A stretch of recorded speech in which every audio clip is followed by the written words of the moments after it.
My dad stood up in front of 25 people, aunts, uncles, cousins, the neighbor lady who babysat me in third grade, and asked each of his children to share their biggest win. My brother went first. VP of Engineering, six-figure salary, Tesla in the driveway.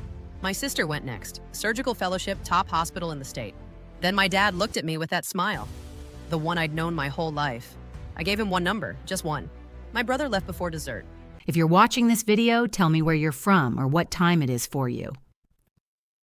My dad called on a Tuesday. No hello, no how are you, no how's work going. Just the date and the address, like I needed directions to the house I grew up in. Family reunion, July 22nd, noon, backyard. I was standing on a job site in Cincinnati. Drywall dust on my forearm, a box of wire nuts in my left hand, half my crew waiting on me to sign off on a panel inspection. I pressed the phone tighter to my ear so I could hear him over the compressor. Your brother Darius is flying in from Atlanta. Yvette's driving up from Columbus. I expect you there too. Okay, I said. What time again? Noon and Imani. He paused.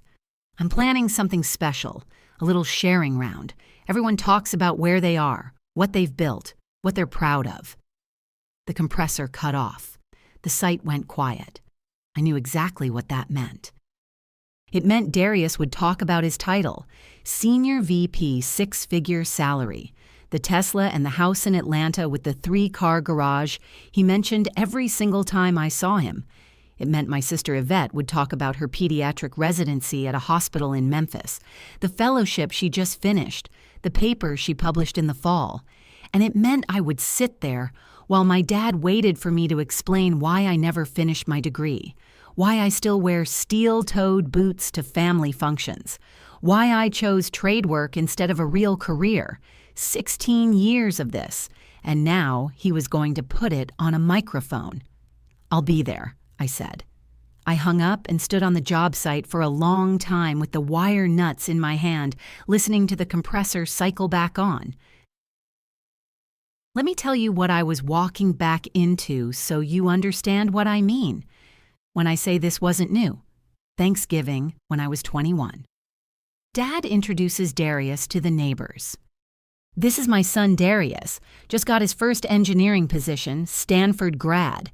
Then he turns to me. And this is Imani. She's finding her footing. I was 2 years into my electrician's apprenticeship. I had just earned my first safety certification. He didn't ask about it. Didn't know about it. Never asked. Christmas, when I was 24. Darius gives Dad a weekend at a resort in the Smoky Mountains. I built Dad a coffee table from reclaimed oak I found at an estate sale in Dayton, mortise and tenon joints. Took me 6 weekends. Dad thanked me, said it was nice, and put it in the hallway. A year later, I noticed it was gone. He told me later he gave it to the church rummage sale because it didn't match the living room. Dad's 62nd birthday. I baked his mother's sweet potato cake from the recipe Grandma wrote on a note card that I found in a box after she passed. Darius drove in from Atlanta with courtside tickets to an NBA game. Dad held those tickets up at the table. Said, "At least one of my children knows how to treat their father." My cake sat on the counter, 2 slices out of it. 16 years, 16 Thanksgivings and Christmases and birthdays and cookouts where Darius was the headline and I was the footnote. After a while, you stop expecting anything different. You learn to eat fast, sit near the exit, and leave before the comparisons get loud. But this reunion was different. This was the first big gathering since our mother passed. It was supposed to be about her memory, about keeping the family together, and Dad was turning it into a performance review, a microphone and everything. That night, I called the one person in my family who had never made me feel like a problem to be solved. Uncle Clarence, my mother's older brother, retired iron worker out of Dayton, 67 years old, hands like worn saddle leather, voice like gravel dragged slow across concrete. He's the one who got me into the trades when I was 18 and didn't know what to do with myself, and my father wouldn't look at me. Clarence drove down one Saturday morning, took me to a job site in Yellow Springs, and said, "You're good with your hands. Let's find out how good." I told him about the sharing round. He was quiet for a second. Your mama wanted you there, so you go. But Imani, you don't owe that man your dignity. He's going to do the thing where he looks at me like I'm still 20 and confused. Maybe. But you know what you've built. I've seen the books. 6 units, no debt. That's more than most people twice your age ever put together. He paused. Also, I heard something. About Darius. I sat down on the tailgate of my truck. Raymond, you remember Raymond from Dayton used to work at Darius's company. Raymond ran into somebody at a church conference who works on the same floor.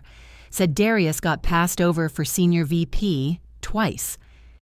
And his wife posted something on her Facebook about financial stress, then deleted it fast. Gary saw it before she pulled it. I sat with that. Also, Clarence added, I heard the Atlanta house might be listed. Listed how? Listed like it's for sale, or like somebody's making them sell it. I didn't know what to do with that yet. It was a rumor, third hand through church circles.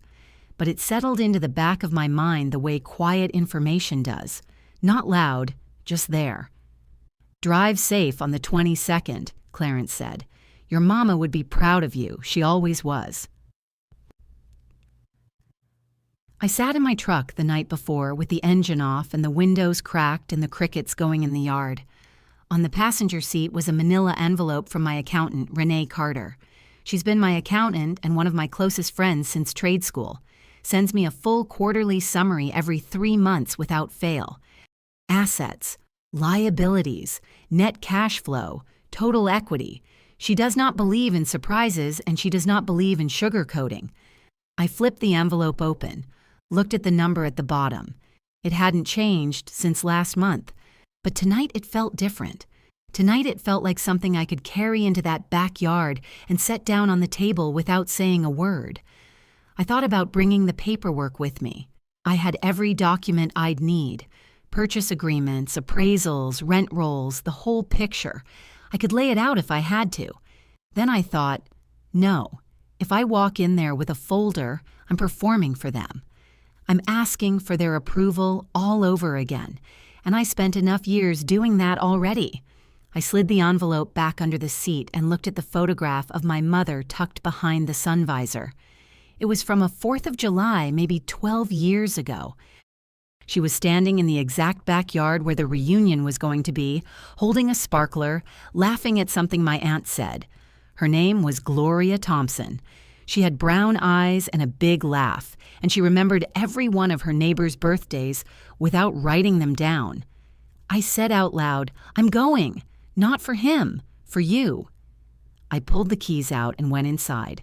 The number was still in my head. Etched there the way certain things get etched.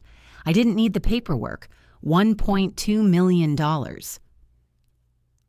2-hour drive from Cincinnati on a Saturday morning. I took the back roads most of the way. I pulled up to the old house and parked on the grass behind a line of SUVs and a silver Lexus I didn't recognize. The yard was full. 25, maybe 30 people under a rented white canopy. Folding tables pushed end to end. A Bluetooth speaker in the corner running old-school R&B.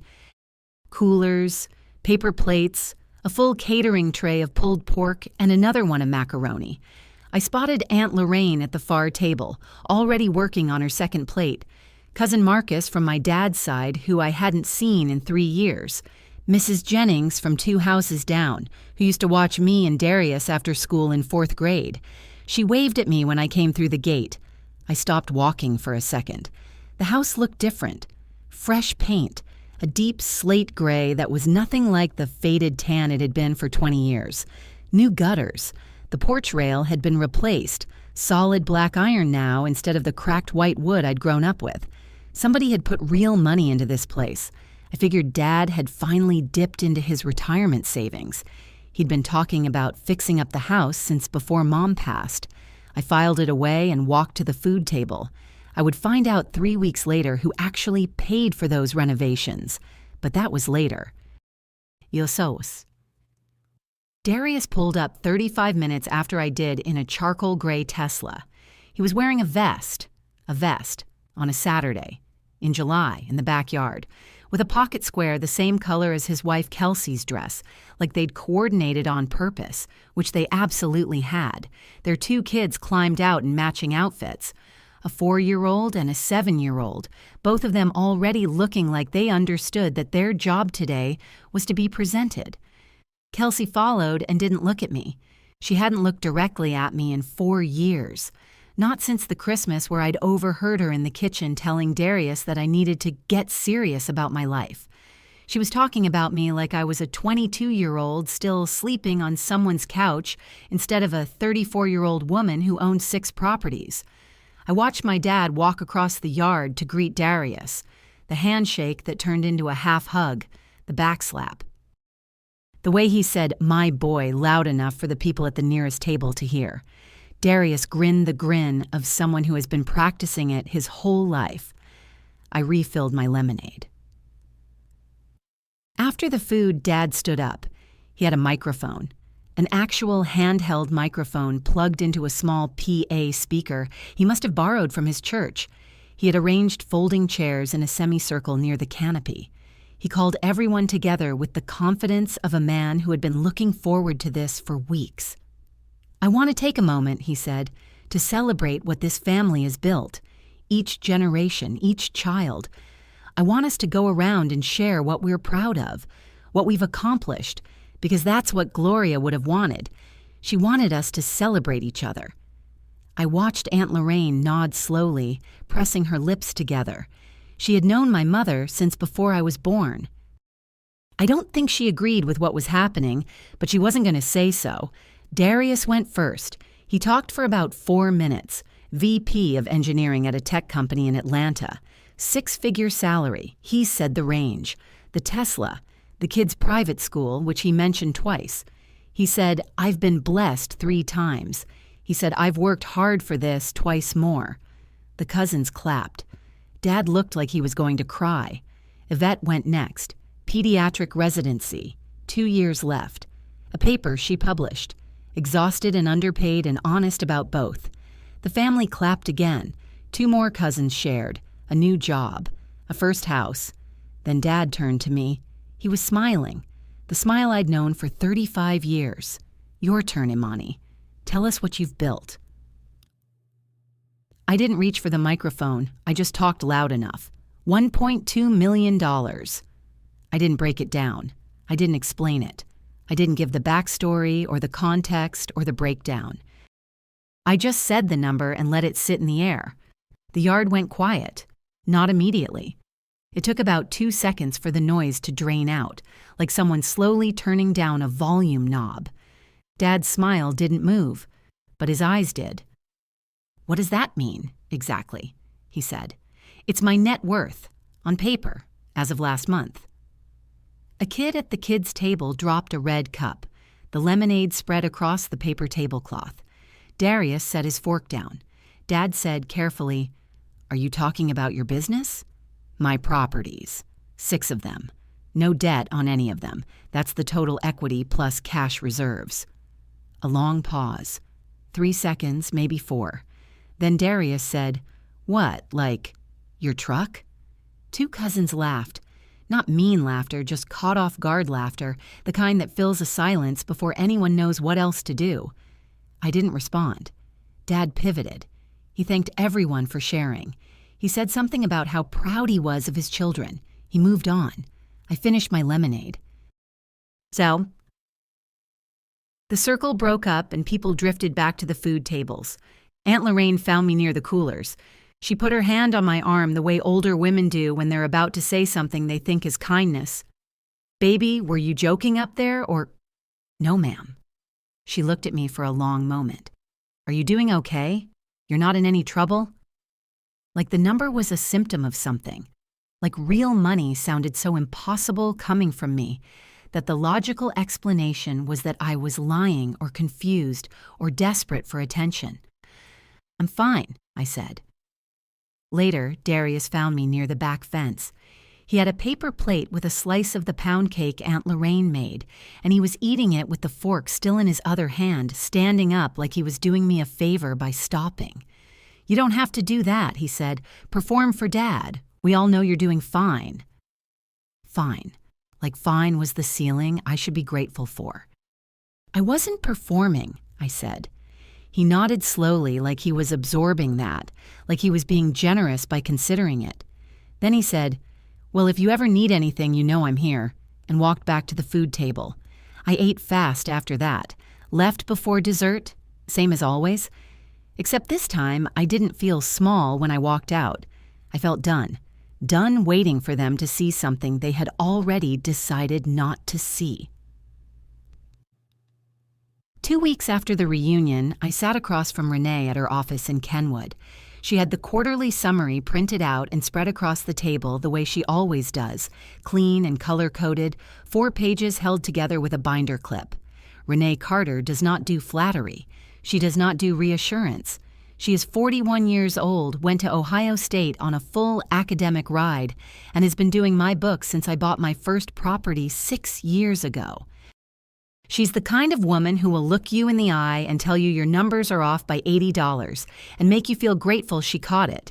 She walked me through the full picture. 6 properties, 0 debt, 2 of them fully cash-flowing with long-term tenants, 1 mid-rehab in Norwood that was tracking ahead of schedule. Total equity across the portfolio, just over $960,000. Liquid assets on top of that, $250,000 in a high-yield account and a money market. Total net worth, $1.2 million, $18,000, and some change. She set her pen down. "You know Darius couldn't buy your smallest property outright, right?" I looked at her. "That duplex in Price Hill, you bought it at $68,000 cash. He couldn't write that check today, not with what he's carrying." I already knew. Some part of me had known for a while. But hearing it out loud from a woman who works in spreadsheets and does not speculate was different from knowing it quietly. "The family thinks I showed up there to brag," I said. Renee stapled the corner of the summary. "What does it matter what they think?" I took the folder home and put it in my fireproof box with the purchase agreements and the appraisals. 3 weeks after the reunion, Yvette called me on a Sunday evening. She said it casually, the way people drop information when they don't know it's information. She was telling me about something Dad said at dinner, how he'd been talking about the house renovations, and she mentioned that Darius had covered the cost. "He paid for the whole thing," she said. "New gutters, the paint, the porch rail, a new water heater in the basement. Dad told me it was around $18,000. He said Darius just wrote the check. Said something about taking care of the family the way a son should." I didn't say anything for a moment. "Imani? You there?" "Yeah, I'm here." I thought about Darius at the reunion, the vest and the pocket square and the 4-minute speech and the way he said, "I've been blessed" 3 times. I thought about Uncle Clarence's rumor, the house listed, the mortgage, Kelsey's deleted Facebook post, $18,000 spent on my father's house renovations 3 months before the Atlanta property hits the market.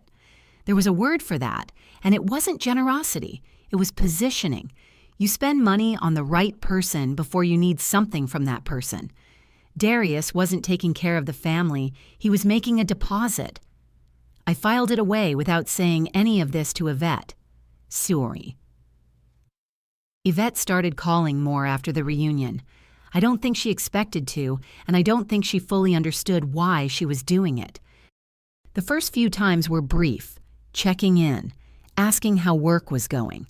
The calls got longer. We started talking on Sundays after she got home from the hospital, sometimes for an hour, sometimes longer. One Sunday in August, she asked me directly, "The number you said at the reunion, was that real?" "Yes." "Walk me through it." So I did, not to prove anything. Because she asked honestly, and I owed her an honest answer. I told her about the first property, a foreclosure in Price Hill I bought at 28 for $62,000 cash. I rewired the whole thing myself, replaced the plumbing with Uncle Clarence's help on 2 weekends in March. First tenant moved in 3 weeks after closing. Rent covered my truck payment and then some. I told her about each one after that, how I bought them in cash when I could, financed one when I couldn't, but paid it off in 4 years. How I kept my personal expenses small on purpose, not because I was miserable, but because I didn't want anything I couldn't cover twice over. She was quiet for a while after I finished. "Dad has no idea," she said. Not a question. "He never asked." She said, "He thought he knew what you were." "He decided what I was," I said. "A long time ago, and then he stopped looking." Yvette exhaled slowly. She said, "I stopped looking too. I'm sorry, Imani." That one hit me different. Not because I needed the apology, because she meant it, and she knew she meant it, and she said it anyway. Uncle Clarence called in September with more of the picture. Raymond had been to another church event in Columbus. The woman he'd talked to had more detail this time. Darius's company had done a round of layoffs in the spring. Not Darius, but close. The SVP path had been formally closed to him after a reorganization. He was still employed, but his ceiling was gone, and people on his floor knew it. The Atlanta house was listed at $1.1 million. The mortgage on it, Clarence said, $940,000. Kelsey's parents co-signed when they bought it 6 years ago, and from what Raymond heard, they are not happy. I sat on my back porch with my coffee going cold on the railing. "The private school tuition," I said, $17,000 a year, per kid. I did the math without trying to. 2 kids, $34,000 a year in school tuition. A mortgage at nearly $1 million. The Atlanta salary that sounded enormous until you understood what it was covering. The $18,000 he spent on Dad's house that now looked less like generosity and more like a man repositioning himself before he needed somewhere to land. "Bless his heart," I said, and I meant it without one drop of cruelty in it. I genuinely felt something that was close to sorry for him. Not because he'd been cruel to me, he had, but because I understood now that he'd built his whole life on a scoreboard and the scoreboard was collapsing. "He's running on fumes and appearance," Clarence said. "Always was," I said. "He just had enough money to make it look like something else." Darius called me on a Wednesday evening in late September. I was in the middle of pulling permits for the Norwood rehab and I almost didn't answer.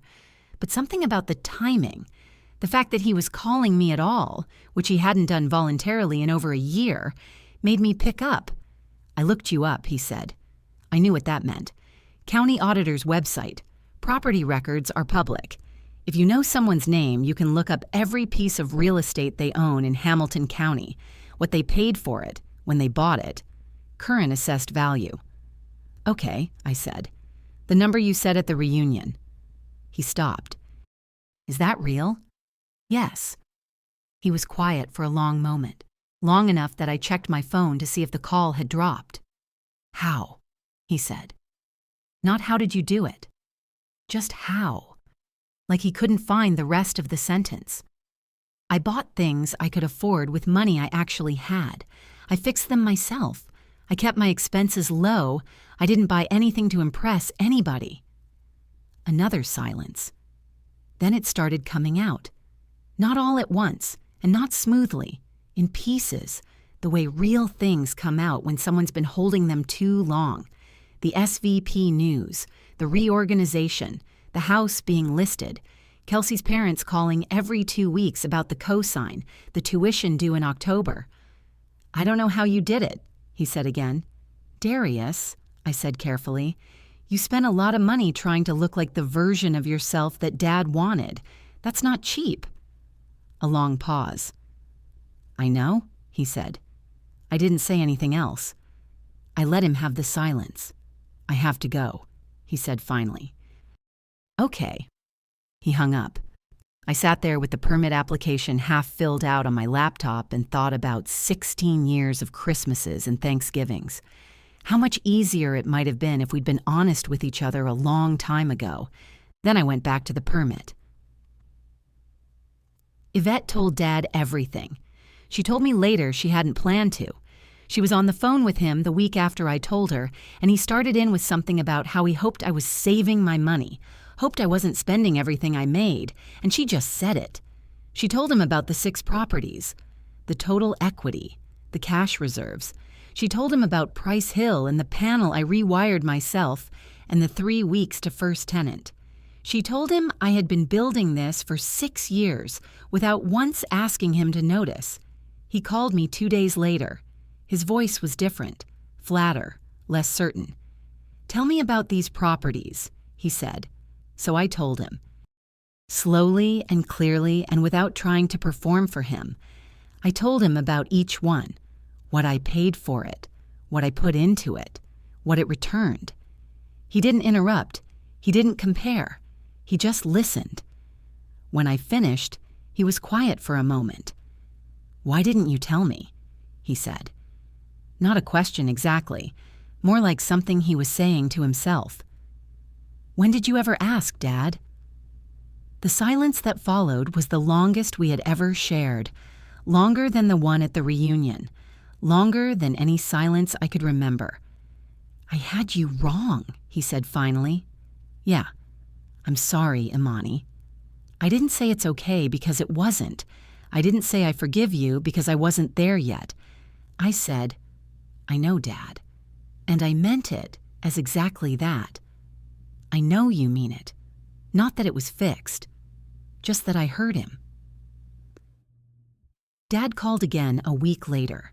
He led with small talk, asked about the Norwood project, asked how Yvette was doing. Then after a few minutes, he said it. "Darius asked me for $40,000. I didn't say anything. "For the house.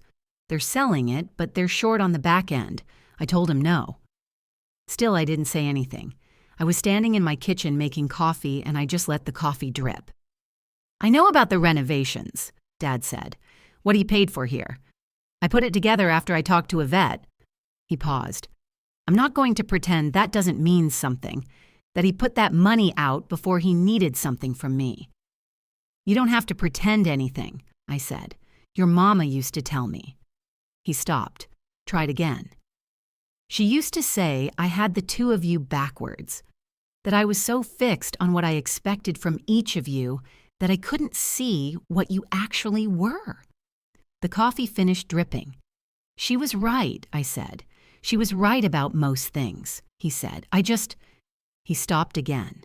I could hear him at his kitchen table, the way the chairs scrape on his linoleum.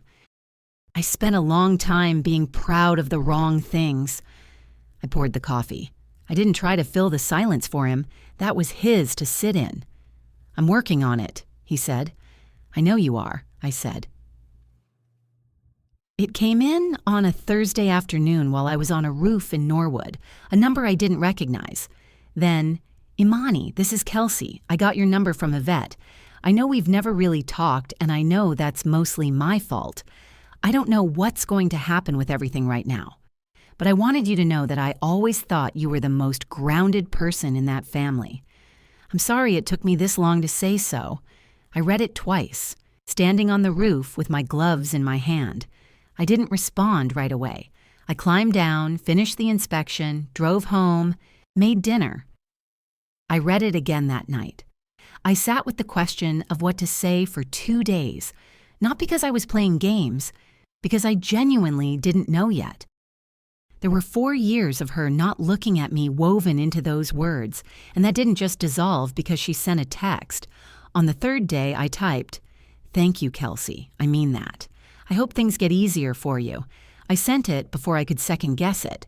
She replied, "Thank you." She added a small brown heart emoji. I don't know what Kelsey and Darius's story looks like from the inside.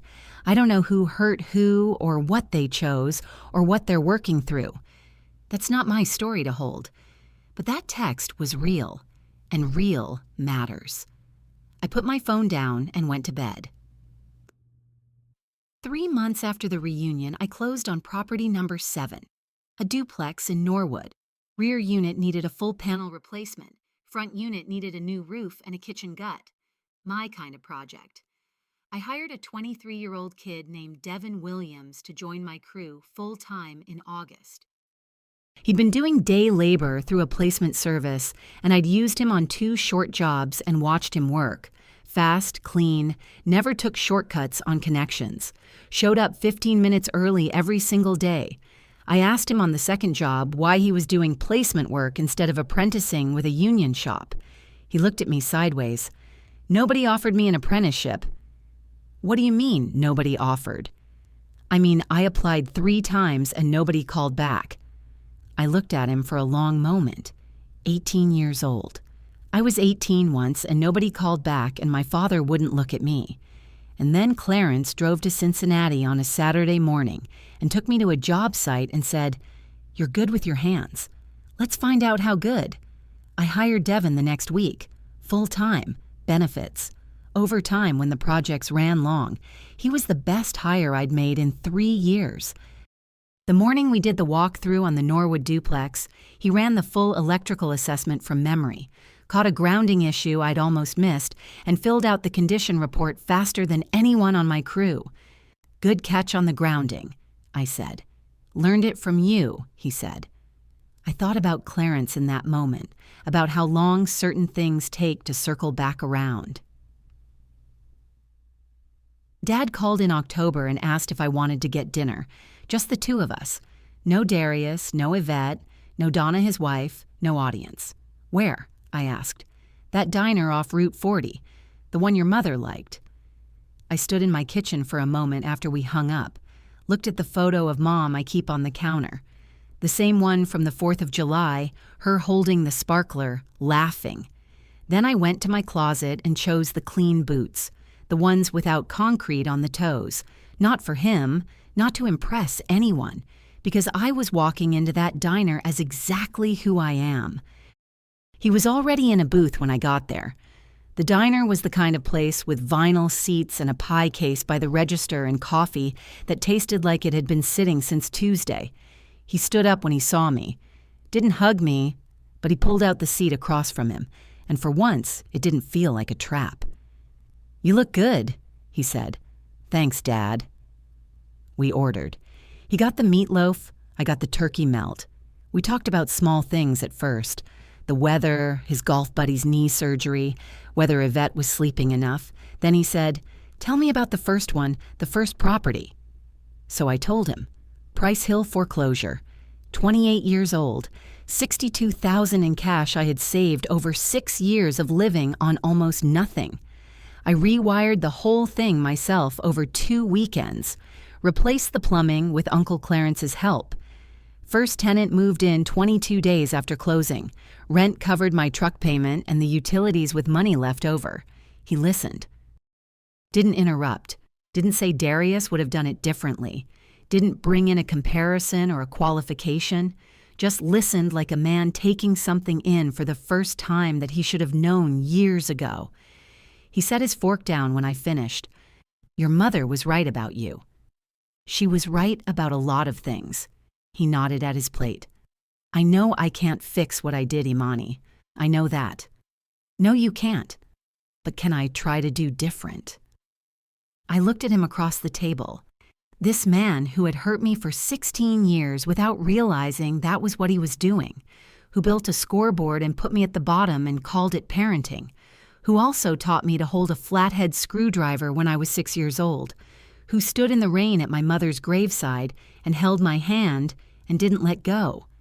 "You can try," I said, "but if you go back to comparing us, if you start ranking and scoring again, I will walk away and I won't come back." He nodded. Slow. "That's fair. I mean it, Dad. I know you do." In the parking lot, he looked at my truck, a 2018 Silverado with 200,000 miles and a new transmission I put in myself last spring. He didn't say a word about it. No comment about getting something newer. No suggestion about what I should do with my money. Just, "Drive safe, Imani." "You too, Dad." I took the long way home. 2 hours on dark Ohio highway with the windows cracked and the radio off and just the sound of the road and my own breathing. I spent 16 years believing that if I just worked hard enough and long enough, they would eventually see me. They didn't. Not because I wasn't visible, because the story they had already written about me was more comfortable than the truth. My dad needed a failure in his family to make sense of the world he'd built. My brother needed someone below him to feel like he was high enough, and I let them. For 16 years, I showed up and played the part they'd written for me and wondered why nothing ever changed. The moment I stopped waiting for their approval was the moment I started building something real. I'm not who I am because I'm smarter than Darius. I'm financially stable because I lived inside my actual income, because I invested in things I understood with my own two hands, because I never once spent money trying to impress people who didn't respect me. The Tesla, the private school, the vest on a Saturday in July. Those things cost money, but they cost something harder to calculate too. The freedom to say no. Darius couldn't say no to my father, couldn't say no to the lifestyle, couldn't say no to the scoreboard, and now he's in a 2-bedroom apartment in Bexley starting over at 38. I pulled into my driveway and sat there with the engine off. My house is small, 2 bedrooms. I gutted and rebuilt the kitchen myself 4 years ago. The porch light runs on a timer I wired last spring. It is not a mansion. It is not a Tesla. Nobody is going to put it on a whiteboard, but it is mine. Every nail, every wire, every dollar that paid for it, mine. 3 months later, I closed on property number 8 in December, a 4-unit building in Madeira that had been sitting empty for 2 years, owner motivated, price negotiable. Devin handled the electrical assessment on his own. He caught 3 issues I'd flagged in my head and 1 I hadn't. After closing, we went to the diner on Hamilton Avenue, and I bought him a steak dinner and told him I was going to help him file for his journeyman's license in the spring. He looked at me across the table the way I must have looked at Clarence in Yellow Springs all those years ago, like someone had just told him a door existed that he thought was a wall. "You don't have to do that," he said. "I know," I said. "I want to." Renee says the portfolio is ahead of schedule. Uncle Clarence says I'm working too hard, which is his way of saying he's proud. He drove down from Dayton 2 Sundays ago, and we had breakfast at my kitchen table, and he told me about the job site he'd taken me to when I was 18. He said he knew that day, said he watched me look at the panel box and ask questions that apprentices didn't usually ask until their second year. "I told your mother that night," he said. "I told her you were going to be fine." Yvette and I talk every Sunday now. She's 2 years into a 12-year debt payoff plan Renee helped her put together. Aggressive, but realistic. She sold her car and bought a used Civic and told me she feels lighter than she has in years. Last week she sent me a photo of a shelf she built herself. Small thing, 2 brackets and a plank, slightly crooked, hanging on her apartment wall. "Runs in the family," she wrote. Darius moved back to Ohio in November. Got a job at a smaller company in Dublin. Quieter role, shorter commute, no vest required. I ran into him at a hardware store in Kenwood on a Thursday afternoon. He was in jeans and work boots. Actual work boots. Not the kind you buy to look like you wear work boots. He looked tired in the eyes, but honest in the face. Like a man who had set something heavy down and was still figuring out what to do with his hands now that they were empty. We talked for about 10 minutes in the fastener aisle. Nothing deep. "How's Devin? How's the Madeira project?" He said he was thinking about getting his contractor's license. "Really?" I said. "Yeah." He half smiled. "Turns out I'm good with my hands. Nobody ever told me to find out how good." I didn't say anything to that, but I thought about Clarence in Yellow Springs, about doors and walls, about how long it takes some people to find out what they're made of when nobody shows them where to look. "Good luck with it," I said. "Thanks, sis." Dad introduced me to his golf buddy last Sunday after church. Didn't look at me first for permission. Didn't preface it with a qualifier. Just turned to his friend mid-sentence and said, "This is my daughter Imani. She runs her own contracting company." No footnote. No but. No comparison attached to the end of it. I was walking out to my truck when he caught up to me. "I threw out the whiteboard," he said. I looked at him. "What whiteboard?" "The one in my head," he said. I nodded. "Okay, Dad." And me. "I just closed on number 9. A duplex in Westwood with good bones and a panel that needs to be ripped out and started over from scratch. My kind of project. My name is Imani Thompson. I'm 35 years old. I do not have a degree. I have 6 employees, 9 rental properties, and my own definition of success. I have Uncle Clarence's number in my phone and my mother's photo on my dashboard, and a morning routine that starts at 5:30 and ends on a job site before the sun is fully up. Nobody gets to write my story but me. I built this. That is enough. If this story resonated with you, leave a like and consider subscribing. You can also drop any comment below, even just one word. Maybe tell me where you're watching from, or what time it is right now. Sometimes one word is enough to say you were here.